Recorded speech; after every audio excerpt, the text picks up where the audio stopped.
Now on CoastTV News. Campaign celebration. Democrats rally for Alonna Berry as the District 20 special election creeps closer. A deadly Bridgeville crash this morning. What Delaware State Police say happened. It's been a really nice start to our weekend. Mostly sunny skies. We're seeing a few pop-up thunderstorms across the eastern shore. Other than that, we're going to do it all over again tomorrow with temperatures in the 80s, but I am tracking an unsettled start to the week. We'll talk all about that in my full forecast. This is CoastTV News at 6. Voters rallying in District 20. Good evening, I'm Brandon Ferguson. Welcome to CoastTV News at 6. Tonight, we begin with a special election just weeks away. A campaign kicked off in Milton this morning for Democratic candidate Alonna Berry, who is running in District 20's special election against Republican Nikki Miller. With the election just over 3 weeks away on August 5th, Berry says this marked the start of door knocking and meeting as many voters as possible. Supporters gathered at Milton Memorial Park to get their yard signs and listen to Democratic officials from across Delaware. Berry says the reasons why she's better fit to serve District 20 over her opponent are plain and simple. I have experience in government and from Dover, and I think regardless of party or seat, that's what the state needs right now, given what we're going to have to face in the coming years based on what's happening federally and what's happening here locally. This seat, we're jumping in the middle of a legislative session, and I think we need somebody who can jump in and be helpful. The special election comes after former District 20 Representative Stell Parker Selby resigned following her long-term absence due to ongoing health issues. And here's a little bit more about Berry's opponent, Nikki Miller, who last week was selected as her party's candidate by the Sussex County Republicans. Miller already filed for the 2026 race. This is Miller's second attempt at the seat. She lost in November to Stell Parker Selby by just 275 votes. Miller is holding a campaign event Monday afternoon at Nicola's Pizza in Lewis. Early voting and absentee voting is happening, and remember, you must request an absentee ballot. All early voting is at Mariner Middle School and a newly added location at Lewis Elementary School. If you want to vote early in District 20's special election, follow me on this. It starts on July 24th through the 26th. That's a Saturday from 7 a.m. to 7 p.m. There is no voting on Sunday the 27th. On Monday the 28th and the 29th, the same hours apply, 7 to 7. Then July 30th through August 3rd, that is a Sunday. Voting is from 11 a.m. to 7 p.m. Again, all of this voting is taking place at Mariner Middle School and Lewis Elementary School. For more on the candidates and a list of where to find your polling place for the District 20 special election, head to CoastTV.com. Delaware State Police are investigating a deadly crash near Bridgeville early this morning, happening at around 5 a.m. Troopers say a Buick Sentry was speeding south on Wilson Farm Road when it ran into a stop sign at Cannon Road, which you see on your screen now, then veered off and hit a concrete barrier and overturned. The driver, a 27-year-old man from Bridgeville, was not wearing a seatbelt and was pronounced dead at the scene. His name has not been released, and roads in the area were closed for several hours as troopers investigated. On your screen now is a different crash from Tuesday at Hudson Road and Route 1. And yesterday, just miles up the road, a deadly accident shut down the beach's busiest highway. This was Route 1 yesterday morning near Milford, where officials say the road was shut down for hours. Again, this is just one accident on Route 1 this week. Another, what we just talked about, took place at Hudson Road, sent 2 people to the hospital. Some locals we spoke with say drivers just need to slow down. I found back roads, which is much better, less traffic. But yeah, people are just so much in a hurry. It's ridiculous. So I avoid it. Over the next 3 years, DelDOT does have plans to eliminate 8 Route 1 crossovers that are deemed dangerous, like Cave Neck Road will eventually be an overpass, and crossovers will be eliminated at roads like Minus Conaway and Nassau Road. And we have new information today about the tractor-trailer cab and driver that plunged off the Delaware Memorial Bridge early yesterday morning.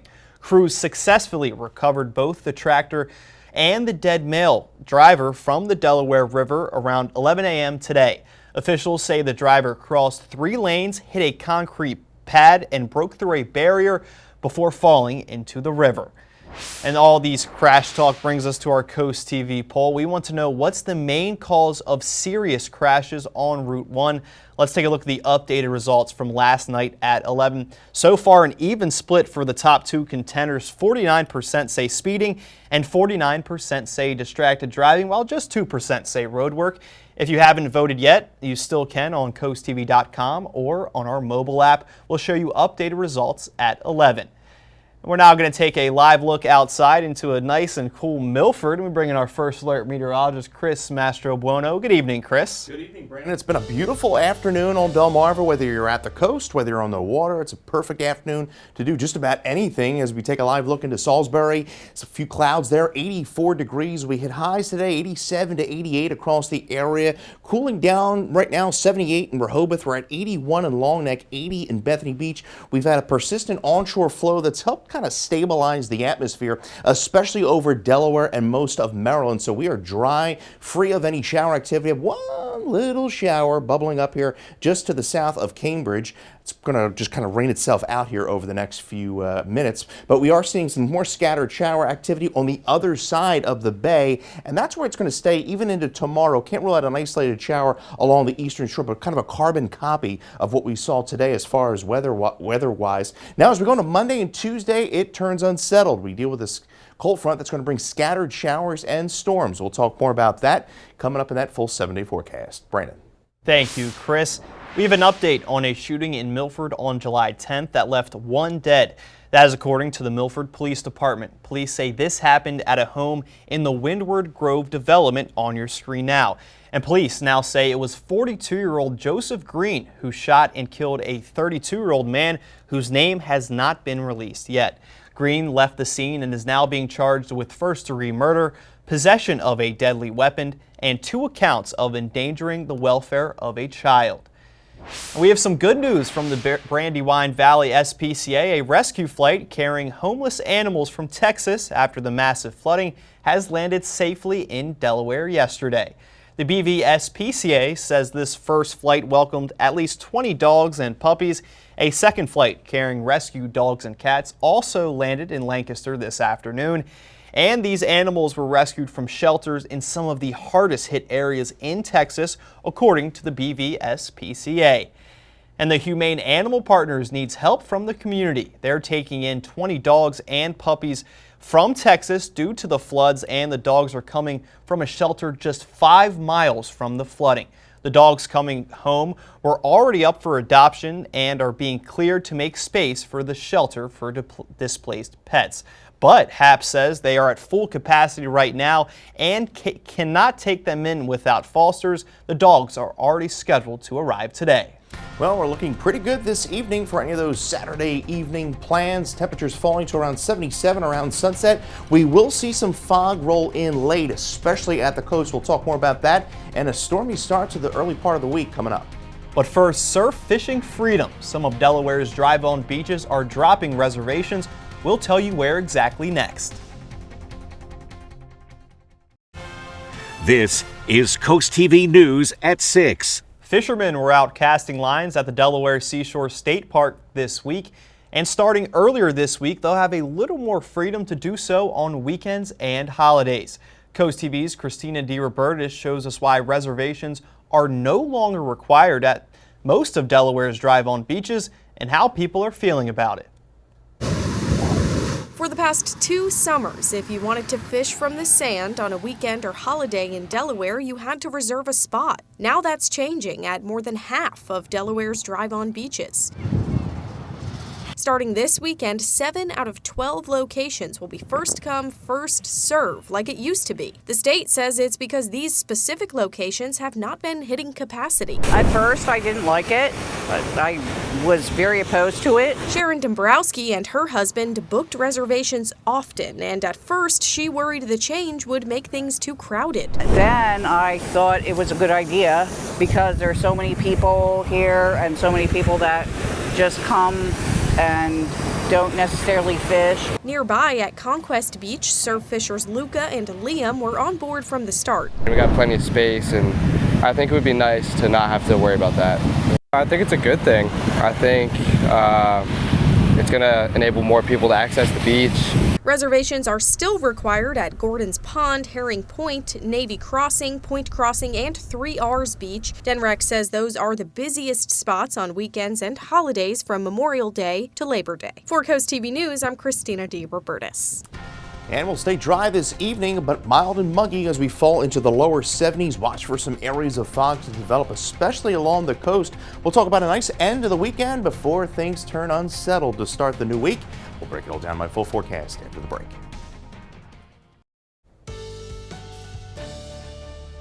Well, a gorgeous afternoon across Delmarva, looking live into Cambridge. Just a few clouds out there. 86 degrees. The dew points, though, still high, but at least we don't have those drenching thunderstorms along the coast. So it's going to be a mild, muggy evening, falling to around 80 by around 9, 77 by around 10. We'll see some fog develop late. You can see temperatures across the area, 78 in Rehoboth.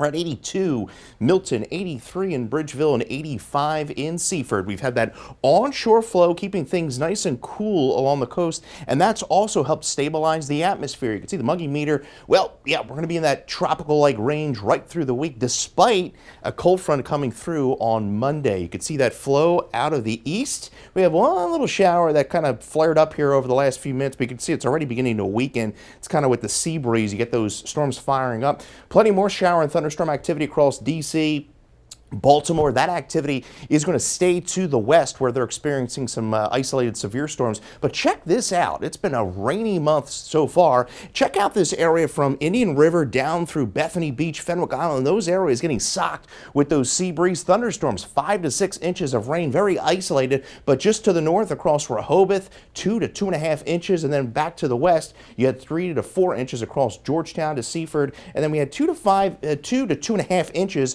across Milford and portions of southern Kent County. Dry this afternoon, but there you see that front coming through Monday, and then that front may kind of stall out over the area. Watch for some fog, that marine layer to roll in overnight. Mostly cloudy skies, low to mid 70s. For tomorrow, a carbon copy of today. 85 in Georgetown. We'll see 87 in Cambridge, 86 Salisbury, 85 to Pocomoke City, 82 in Ocean City. So futurecast keeping us dry. Again, can't rule out a spotty, isolated storm along the eastern shore tomorrow, but I think, again, most of us stay dry. Monday, we begin muggy with some areas of fog, and then we watch that cold front push through into the afternoon, early evening hours, spawning a few showers and storms. Some of those could be on the strong to severe side. We'll have to monitor that over the next day to see how that evolves. So there's that cold front. That's the setup into Monday. Some of those storms could pose a gusty wind threat as well as some localized flash flooding. There's still a lot of moisture in the atmosphere for these storms to tap into.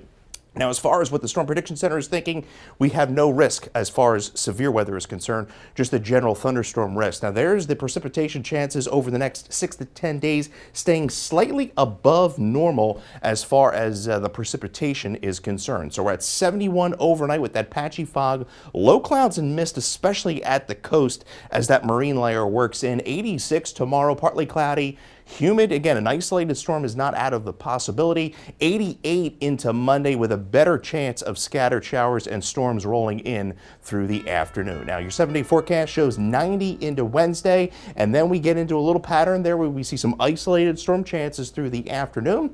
Temperatures in the low 90s, and then we'll see those heat indices actually pop back up into the low hundreds Wednesday through Friday. While the search continues for those who are still missing from last week's devastating flash flooding in central Texas, a threat of more flooding returns this weekend. Governor Greg Abbott has activated a state of emergency response resources and is urging people to monitor forecasts and listen to local officials for more information. According to the Weather Prediction Center, the focus of the flood threats will be from eastern New Mexico, much of Oklahoma, and the hill country of Texas. A state of emergency has also been declared in Scott County, Iowa, due to flash flooding. First responders evacuated people from their homes overnight in Davenport due to the rising water. So far, there are no reports of injuries. And the Scott County Emergency Management Commission says teams are canvassing the area to assess the storm-related damage. Coming up, 30% tariffs coming into effect on August 1st. What countries are affected? President Trump has announced a 30% tariff on goods imported from Mexico and the European Union. The new tariff rates will go into effect on August 1st. Trump posted the letters to the European Commission president and Mexican president on social media today. He threatened the rates will go even higher if a country retaliates with tariffs of their own. The move comes after Trump announced increased tariffs against numerous countries, including Canada, Japan, and South Korea. As we now take a live look into Salisbury after the break here on Coast TV News at 6, we have a final check on your forecast. Well, we're going to duplicate our weather from today. Tomorrow, temperatures in the mid to upper 80s inland to the eastern shore. Can't rule out an isolated storm across the eastern shore. Most of us stay dry at the coast, low to mid 80s. You get your forecast anytime. Just give that weather phone a call. Now, your 10-day forecast shows scattered showers and storms rolling back in Monday. And then we keep this thunderstorm threat in play really right through the week, with temperatures rising into the lower 90s by the end of the week. Thank you, Chris, and thanks for joining us here for Coast TV News at 6. For more news and local weather, download our Coast TV News app. Be sure to join us tonight at 11. Until then, have a great night.